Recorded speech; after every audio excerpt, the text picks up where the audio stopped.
kaip pernai metais tokią pat dieną, tai yra vidurnaktį, atsisveikinome, taip dabar ir vėl pasisveikiname.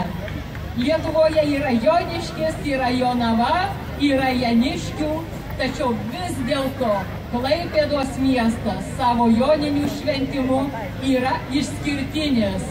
Nuo senų laikų, kiek man tekdavo atvažiuoti į Klaipėdą, aš mačiau, kaip klaipėdiškiai moka džiaugtis, moka linksmintis, moka šokti, moka vieni kitus pradžiuginti. Čia susitinka ugnis su vandeniu, bet...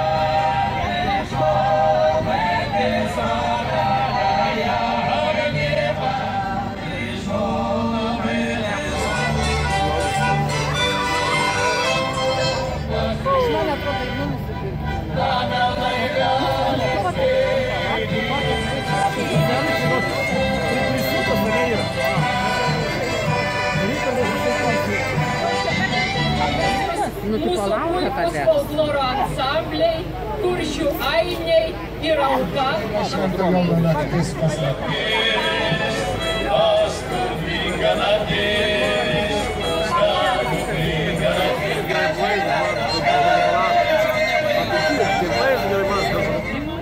Klaipėdos apskrities Vida Sutkuvienė.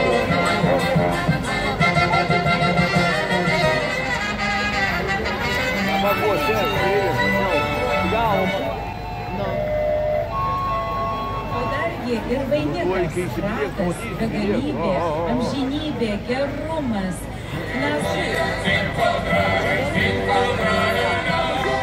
Kada gi bus tos vestuvės? Po metų, po dviejų? Kažkas panašios, ką